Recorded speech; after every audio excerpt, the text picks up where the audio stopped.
नमस्कार, मैं नीतीश ठाकुर और आप देख रहे हैं एनएमएफ न्यूज। पाकिस्तान जिस आजाद कश्मीर का ढिंडोरा दुनिया भर में पीटता रहा और वहीं की जनता खुद पाकिस्तान से आजादी मांग रही है। जो आसिम मुनीर खुद को शांति प्रिय पाकिस्तान का चेहरा बताता फिरता है, क्या अब उसी की सेना अब अपने ही लोगों पर गोलियां बरसा रही है? और आखिर वो कौन सी सच्चाई है जिसे पाकिस्तान वर्षों से दुनिया से छुपाता रहा और अब सोशल मीडिया के जमाने में वो सच्चाई बाहर कैसे आ चुकी है? दरअसल पाकिस्तान के कब्जे वाले कश्मीर में हालात पूरी तरीके से बेकाबू हो चुके हैं। हजारों की तादाद में प्रदर्शनकारी अपने हक के लिए मैदान में डटे हुए हैं, जबकि आसिम मुनीर की अगुवाई वाली पाकिस्तानी सेना अपने पुराने तानाशाही और आजमाए हुए बेरहम तरीकों से इस प्रदर्शन को कुचलने की कोशिश कर रही है। प्रदर्शनकारियों पर खुलेआम गोलियां बरसाई जा रही है और नाकेबंदी करके उनके खाने पीने की सप्लाई तक को रोक दिया गया है। स्थानीय रिपोर्टों के मुताबिक ये पूरा प्रदर्शन उस वक्त शुरू हुआ जब भारत के कश्मीर से पाकिस्तान गए शरणार्थियों के लिए आरक्षित 12 विधानसभा सीटों को खत्म करने की मांग उठी थी। लेकिन सरकारी दमन के बाद यह आंदोलन पूरी तरीके से बेकाबू हो चुका है। पिछले 2 महीनों से भी ज्यादा वक्त से चल रहे इस प्रदर्शन में अब तक 100 से ज्यादा लोगों की जान जा चुकी है। आइए अब आपको बताते हैं कि आखिरकार पीओके में यह आजादी की मांग शुरू कैसे हुई और पाकिस्तान का सालों पुराना नैरेटिव किस तरीके से ध्वस्त हो चुका है। पीओके में हजारों प्रदर्शनकारी सड़कों पर उतरे। आसिम मुनीर की सेना कर रही बर्बर दमन। खाने की सप्लाई रोकने के लिए की गई नाकेबंदी। 2 महीने से ज्यादा से जारी है विरोध प्रदर्शन। अब तक 100 से ज्यादा लोगों की मौत। अब बात करते हैं इस पूरे विद्रोह की जड़ की कि आखिरकार पीओके के लोग अब पाकिस्तान से आजादी की मांग क्यों करने लग गए हैं। दरअसल पीओके में अब प्रदर्शनकारी खुलकर आजादी की बात कर रहे हैं। उनका साफ कहना है कि पाकिस्तान जिस आजाद कश्मीर की बात करता है वो पूरी तरीके से एक दिखावा है और असलियत में यह सिर्फ पाकिस्तान के कब्जे वाला कश्मीर यानी पीओके है।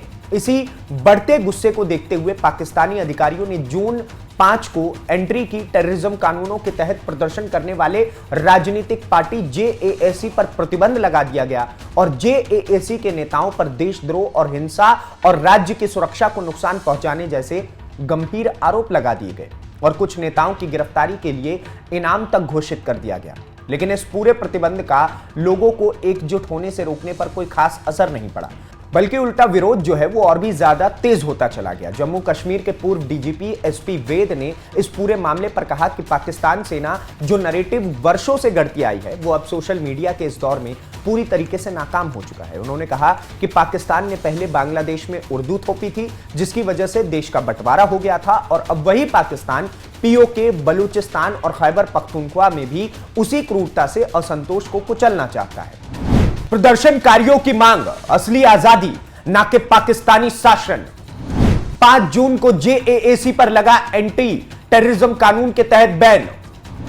नेताओं पर देशद्रोह के आरोप, गिरफ्तारी पर इनाम घोषित। प्रतिबंध का उल्टा असर और तेज हुआ आंदोलन। पूर्व डीजीपी एसपी वैद सोशल मीडिया में झूठ छिपाना नामुमकिन।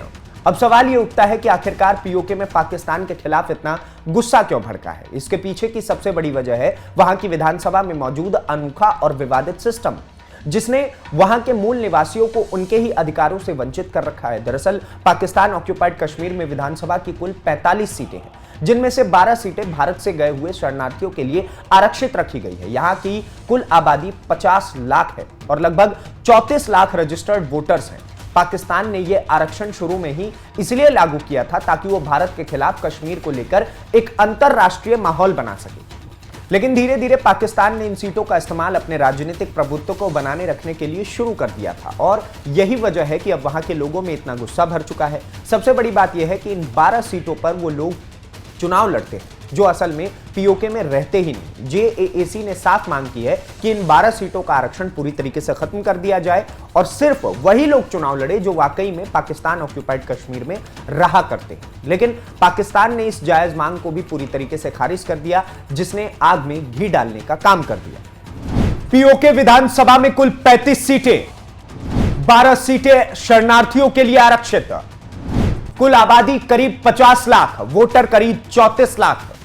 बाहरी लोग लड़ते हैं इन 12 सीटों पर चुनाव। जेएसी की मांग खारिज करने से भड़का गुस्सा।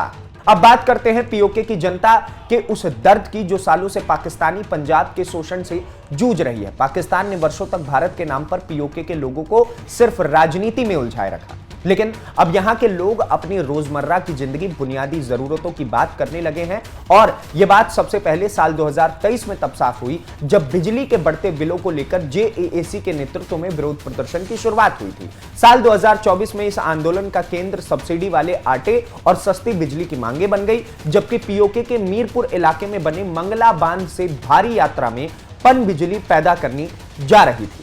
इस बांध की वजह से बड़े पैमाने पर स्थानीय लोगों को अपने घरों से विस्थापित होना पड़ा था और इसके बावजूद वहां के निवासियों को बहुत महंगी कीमतों को चुकाना पड़ता था बिजली के लिए, और उनको ठीक से बिजली नसीब भी नहीं हो पा रही थी। सबसे बड़ी बात यह है कि यहां से पैदा होने वाली बिजली सीधे पाकिस्तानी पंजाब को सप्लाई की जाती है, जिसने स्थानीय लोगों का खून खौला दिया। पूर्व डीजीपी एसपी वैद ने कहा कि अब पाकिस्तान ऑक्युपाइड कश्मीर के लोग भारत के कश्मीर में हो रहे विकास से खुद अपनी तुलना कर रहे हैं। उन्होंने बताया कि भारतीय कश्मीर में 4 इंटरनेशनल एयरपोर्ट हैं, एम्स है, आईआईटी है, जिसका पाकिस्तानी कश्मीर के लोगों के सपने में भी वो लोग सोच नहीं पा रहे। 2023 में बिजली बिलों को लेकर शुरू हुआ पहला विरोध। 2024 में आटा, बिजली, सब्सिडी बनी बड़ी मांग। मीरपुर के मंगला बांध से हुआ बड़ा विस्थापन। पाकिस्तान ऑक्युपाइड कश्मीर की बिजली जाती है पाकिस्तानी पंजाब को। भारतीय कश्मीर से हो रही खुद अपनी तुलना।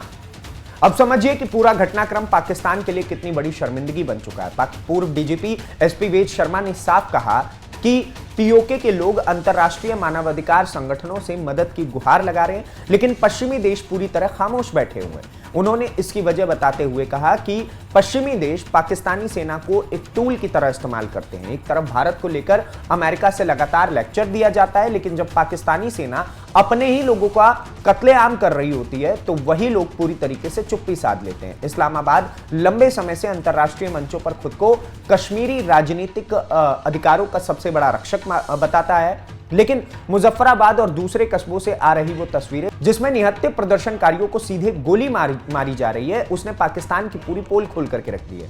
यह आंदोलन आगे चलकर एक स्थायी और बड़ी राजनीतिक ताकत बनेगा या नहीं, यह अभी पूरी तरीके से साफ नहीं हुआ है, लेकिन इतना जरूर तय है कि पाकिस्तान के सरकारी दावों और जमीनी हकीकत के बीच बहुत बड़ी खाई है और अब हर किसी के सामने वो खाई आ चुकी है। बलूचिस्तान से लेकर खैबर पख्तूनख्वा और अब पीओके तक ये लगातार भड़क रहे हैं और क्षेत्रीय विद्रोह इस बात का सबसे बड़ा सबूत है कि पाकिस्तान का भविष्य अब पूरी तरीके से अंधकार में होता चला जा रहा है। धीरे धीरे करके पाकिस्तान कभी भी किसी भी समय टूट सकता है। आप क्या सोचते हैं इस पूरी खबर को लेकर के हमें कमेंट बॉक्स में जरूर बताइए और इस प्रकार के और वीडियोस को देखने के लिए एनएमएफ न्यूज को सब्सक्राइब कीजिए। धन्यवाद, नमस्कार, जय हिंद, जय भारत।